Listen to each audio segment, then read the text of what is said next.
What's good, YouTube? Hope everybody's having a beautiful day, enjoying it so far. Hope everybody has a peaceful day.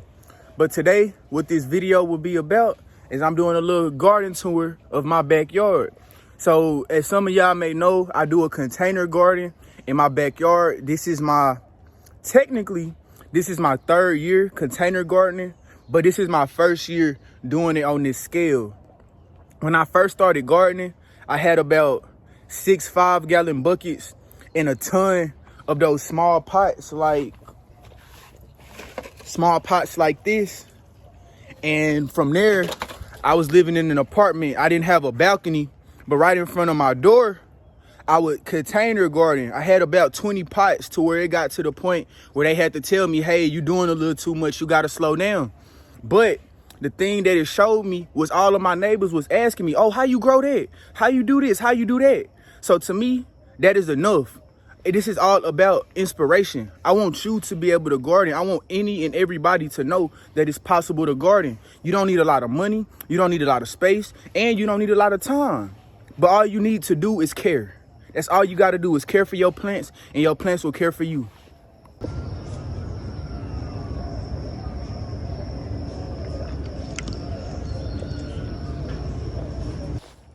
So to get started, this is kind of my herb row. This isn't all my herbs, but this is the herbs that I have currently. This pot right here, it had rosemary and 2 sages. I had a rosemary, this one was rosemary. And then the sage I had is golden variegated. These didn't do too well because of the season, but it's all good. It's probably gonna end up coming back because the roots are still good.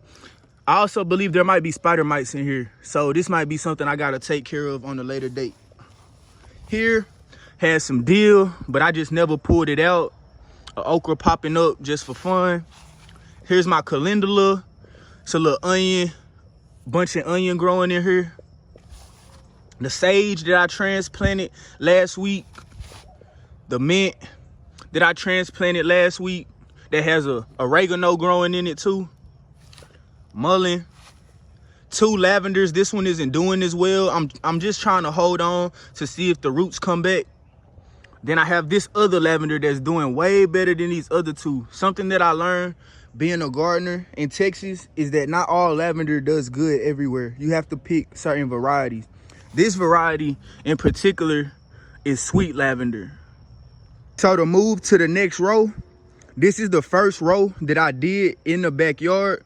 Some things I have moved, some things I have put in different places, but these big ones are the ones that I started with. But I'm gonna start here. So I have a geranium that I was gifted, Thai basil.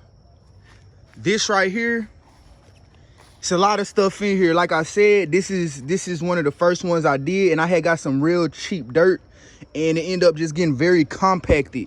So I decided that I was gonna put sweet potatoes and okra in it to see if that could help with the compaction for the next season. Because when it gets cold, I hope to be able to plant in here and not to have to add too many amendments.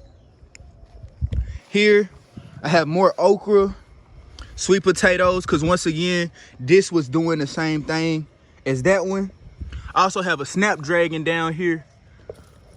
It's coming into bloom. I don't know if y'all could see that. Got a snapdragon coming into bloom, looking pretty good.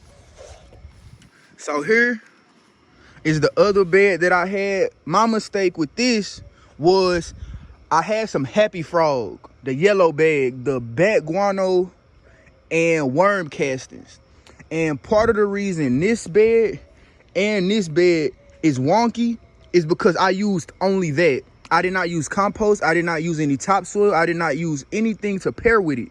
But like it said, it's a soil amendment. So a lot of the things that the plants need is lacking right now. So I've flipped this bed a couple times. I've grown potatoes in here once, and I had a pretty good harvest. But I'm trying to get these other things to come the way that I want them to. They still doing pretty good. Like I got cantaloupe right here. Once again, okra, marigolds. I got a couple loofahs in here. It's a loofah. Cantaloupe again. Then I had squash, but every squash I done put in this bed done died. Like, it hasn't got much bigger than this. Every time it gets this big, squash bugs come and take it from me. So right here ain't really the best place as from what I'm seeing right now. Right here, I have some salvia.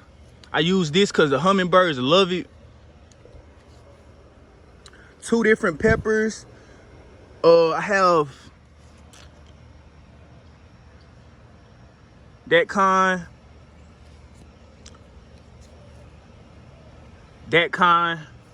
This one I started from seed myself. This one I bought from a nursery. I started this one from seed myself. This is why y'all need to label y'all. Make sure y'all label y'all stuff. I believe I have a label on this one though. Hold on. This is a jalapeno. Got me some Swiss chard right here. Another pepper, if y'all could see that. Caro del Toro. Then some string beans that keep getting ate up. I think it's just this side because everything pretty much on this side of this bed is really getting eaten up. So it's no big deal. This right here is a herb that I ended up getting called Gotu Kola. And the reason I got this herb is because I hear it's very good for the brain. And I've been studying holistic herbs. And I want to be able to grow them myself. So that's really just the goal. Ooh, here's the culprit. Here's the culprit right here, eating up all my stuff. You gotta go, buddy.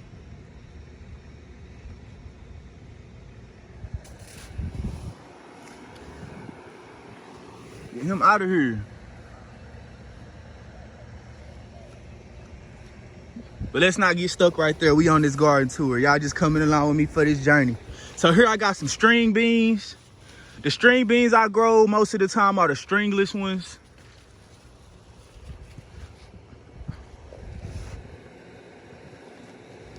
Here, like I grow microgreens too. So from the microgreens, whenever there's some seeds, like if I have too many seeds or anything like that, I just throw them out in the yard or throw them in a bucket and whatnot. But these just so happen to sprout. These are mung beans and they actually coming through. So with these, you could eat them dry, you could eat them fresh, but the skin is kind of tough.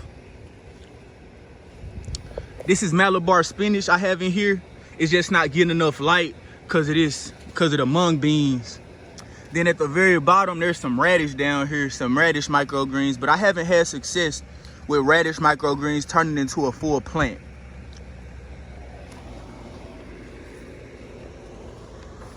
So now we are on to the next row. So this beauty right here is celosia. So how I utilize this, I eat the greens. I pick these greens off and I chop them up and put them into my soups because they can be a little tough in a salad. I've tried them in a salad. They're flavorful, but they're just a little too tough for my liking. Here, I have an eggplant plant. Got a couple growing on here right now.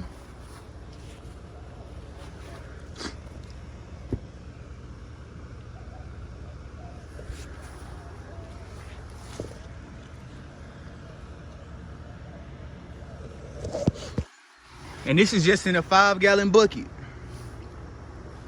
It's amazing what you could do with limited space.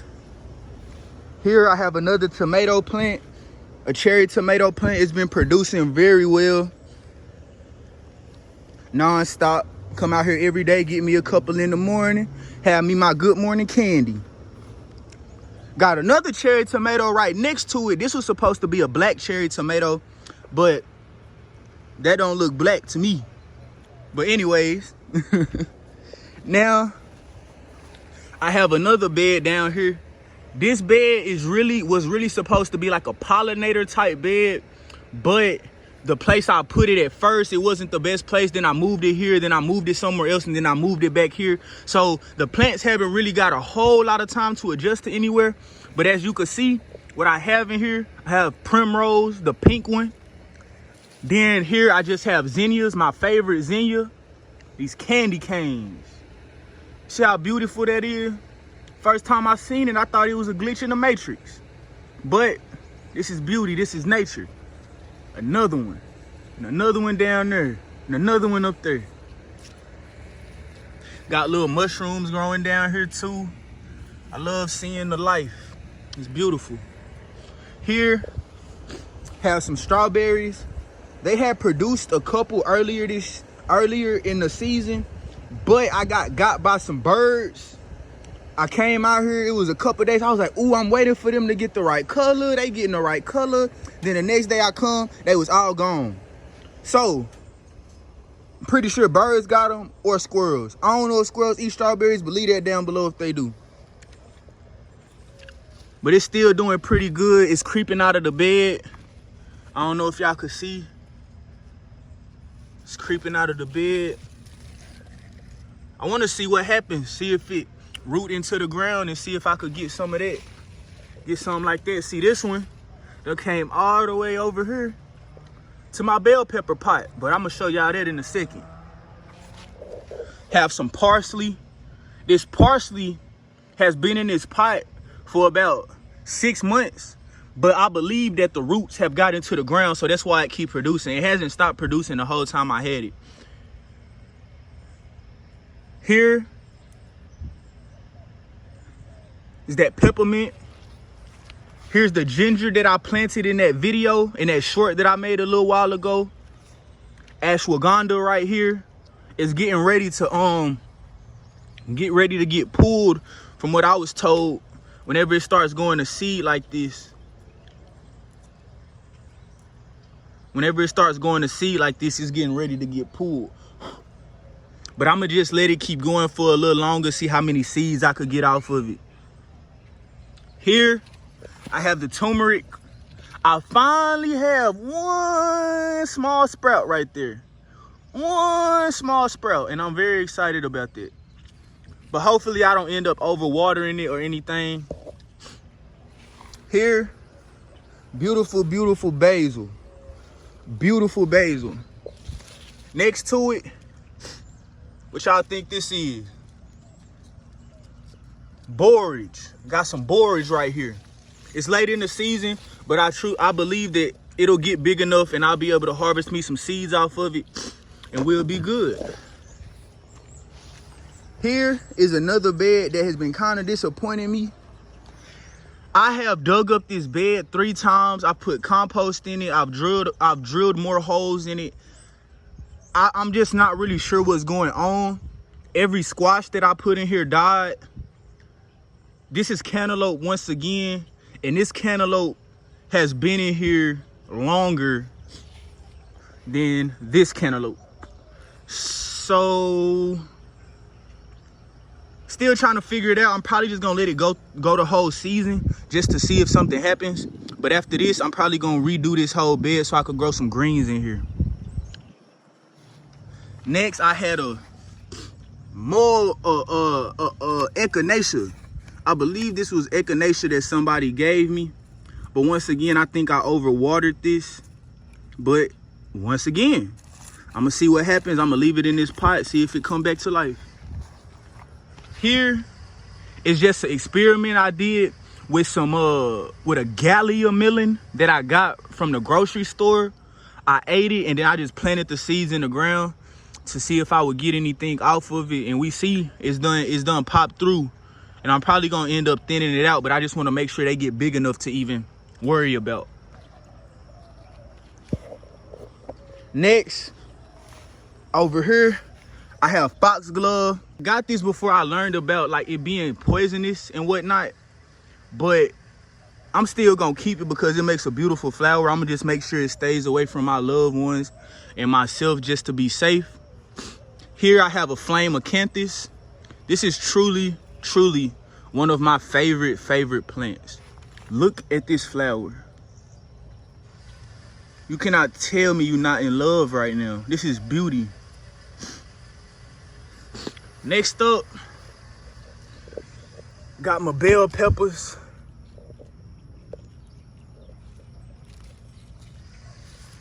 Once again, this is a 3-gallon. Got me some bell peppers on there. Just waiting for them to turn orange. So this third row, I mostly have Texas natives and pollinators. Starting, here's some comfrey. Have comfrey. This is rue. Tansy. That one has went into the ground because it died, but then it had poked through the ground, and that's why it's coming back alive. Tomato, cherry tomato right here, very large. Have a Natchez blackberry right here in this 5-gallon bucket. More salvia, different kind. Tropical milkweed. So we could have a quick discussion about the tropical milkweed. In my area, or it's been a lot of stuff going around saying that you should not grow this because it's harmful to monarchs. From my experience, I don't know. Because all I know is that all of these little things right here draw in ladybugs. And the ladybugs eat these up.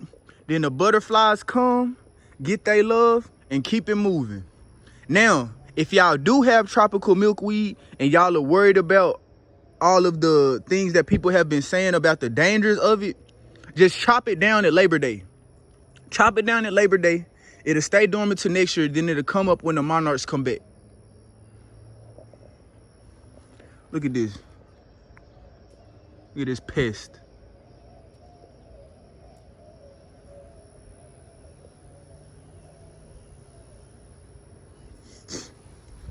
Next, got some lamb's ear down here. Very soft. Very soft. Moringa.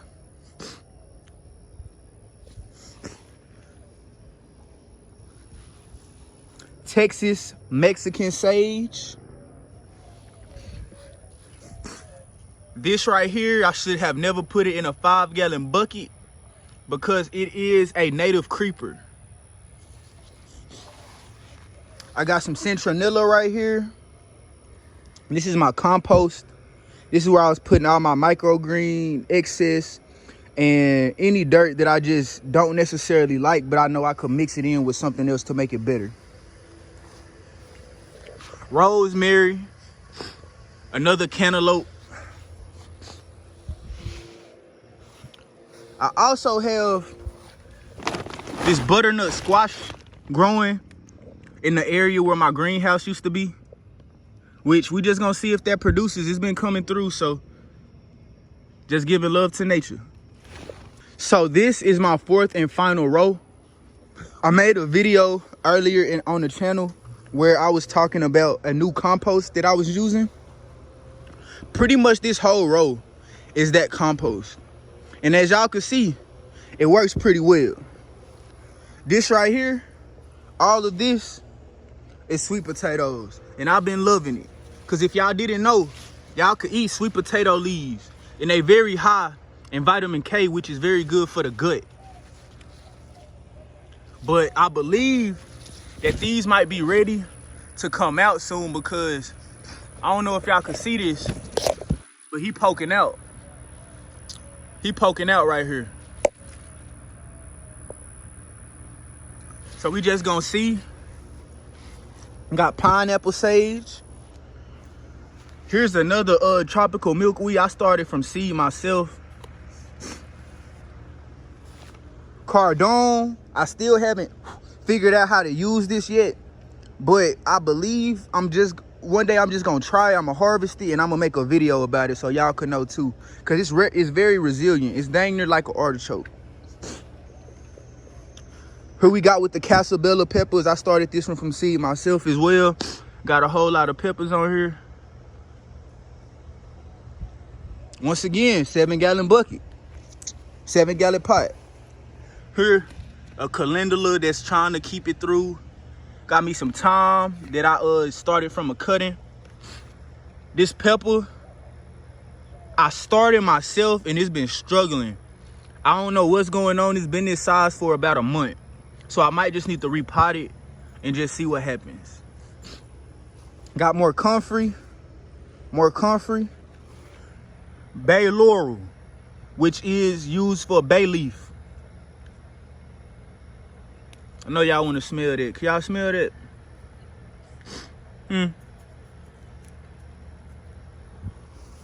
Next, I got basil, more basil. This right here is roselle.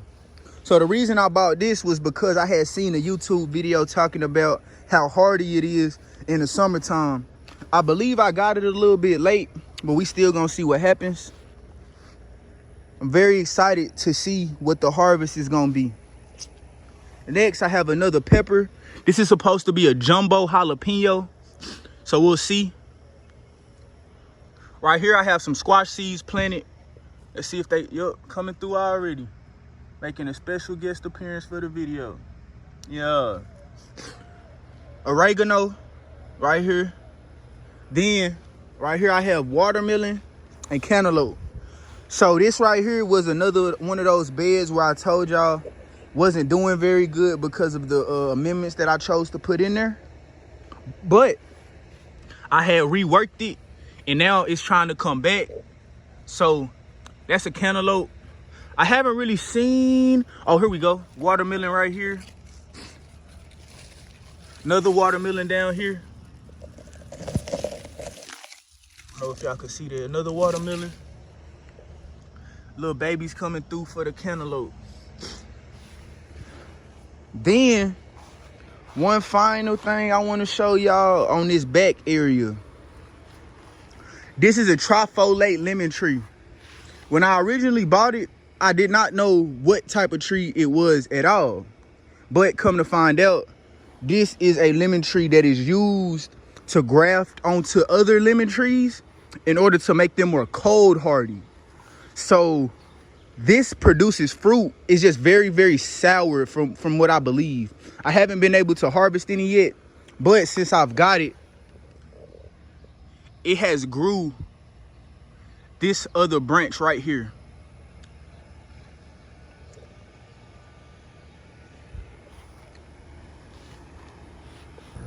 So here on my back porch, have some citronella, keep them mosquitoes away. Got some chocolate mint in the shade, lemon balm, lemongrass, celery, garlic chives, scallions. I'm still gonna keep pulling sweet potatoes off of this to keep planting because I love the greens. Even if I don't get a potato, I'll get the greens. Then right here, I have that dwarf mulberry. This right here is a little herb setup. If y'all know anything about lemongrass and how to use it or how to store it for long periods of time, please let me know down below in the comments. So the last thing I'm gonna be showing y'all on this video today is the liquid fertilizer that I use to make. So this fertilizer has molasses, liquid seaweed, and fish emulsion.